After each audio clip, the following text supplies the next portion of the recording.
Segunda Macabeos 3. Mientras la ciudad apartada gozaba de una paz completa y las instrucciones eran observadas lo mejor posible, favor a la piedad de su sumo Cohen Onías y su repudio a toda maldad, hasta los reyes honraban el lugar apartado y lo enriquecían con magníficos regalos. Así, por ejemplo, Seleuco, rey de Asia, pagaba de su dinero los gastos de los sacrificios. Pero un tal Simón, Cohen de la tribu de Bilga, administrador del templo, se enemistó con el sumo Cohen, porque decía que a él le correspondía la fiscalización de los mercados de la ciudad. No pudiendo vencer a Onías, se fue a Apolonio de Tarso, gobernador de Celesyria y Fenicia, y le comunicó que el tesoro de Jerusalén estaba repleto de riquezas incontables, que había allí una cantidad inmensa de dinero, que nada tenía que ver con los gastos que demandaban los sacrificios, y era fácil que todo eso llegara a manos del rey.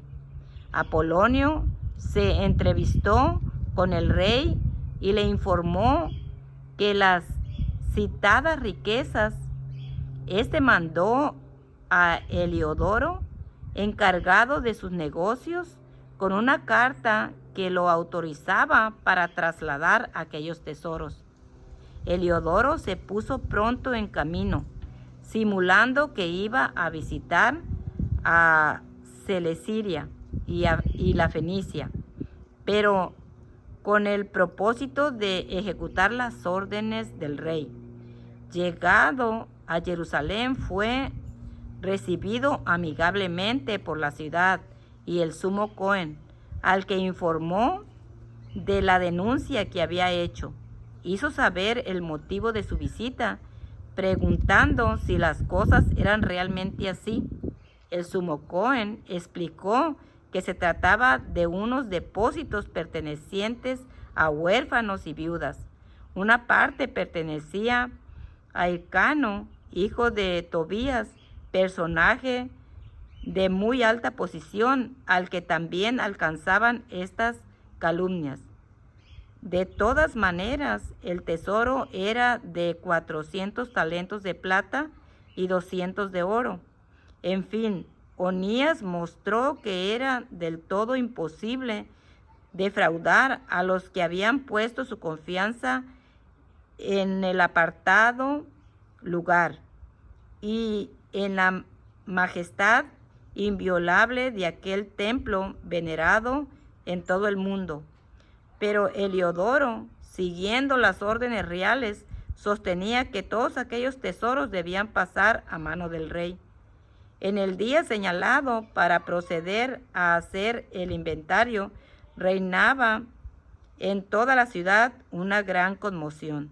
Los Cohen estaban ante el altar con sus vestiduras apartadas y suplicaban al cielo, el que había dado la instrucción sobre los bienes en depósito, debía conservarlos para que quienes los habían depositado. No se podía mirar el rostro del sumo Cohen sin quedar impresionado, pues su aspecto y su palidez demostraba la angustia de su alma. Le invadía una especie de temor que le hacía temblar de pies a cabeza, mostrando a quienes lo observaban el dolor de su corazón. De las casas salía la gente en tropel con gran confusión para suplicar todos juntos por el lugar apartado, que iba a ser profanado. Las mujeres, ceñidas de sacos desde los pechos, llenaban la calle. Las más jóvenes, que no debían todavía salir a la calle, unas corrían hacia las puertas, otras subían a los muros y otras se asomaban por las ventanas. Todas, levantando las manos al cielo, tomaban parte en la súplica. Uno se sentía conmovido al ver aquella muchedumbre postrada desordenadamente en tierra, y al sumo Cohen muy angustiado, mientras ellos suplicaban a Yahweh, que es todo poder, para que guardara intactos y seguros los depósitos del templo para aquellos que los habían entregado. Heliodoro comenzó a ejecutar lo que había decidido. Estaba ya con su guardia junto al tesoro cuando el Adón de los Ruach y de todo poder hizo que se produjera una gran manifestación, y todos los que con Heliodoro se habían atrevido a acercarse, pasmados ante el poder de Yahweh, quedaron sin fuerza ni coraje. Se les apareció un caballo con una riquísima montadura, y sobre él un terrible jinete. Lanzándose con ímpetu, levantó contra Heliodoro sus patas delanteras. El jinete parecía tener armadura de oro. Aparecieron también dos jóvenes robustos y muy hermosos, magníficamente vestidos, que, poniéndose a ambos lados de Heliodoro, lo azotaban sin cesar, moliéndolo a golpes. Heliodoro cayó en tierra envuelto en una gran oscuridad. Entonces lo tomaron y lo llevaron en una camilla. Así fue sacado, incapaz de poderse valer por sí mismo.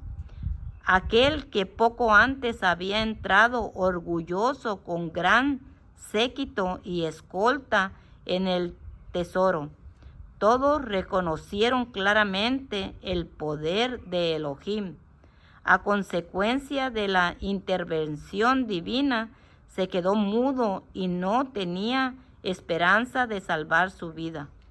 Los Yahudín, mientras tanto, bendecían a Yahweh, que había llenado de su estima el lugar apartado.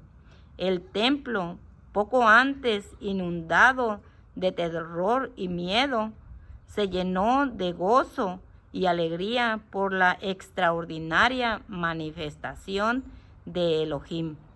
Luego, algunos de los familiares de Heliodoro pidieron a Onías que invocara al Altísimo para que él concediera el favor de vivir, que estaba como muerto.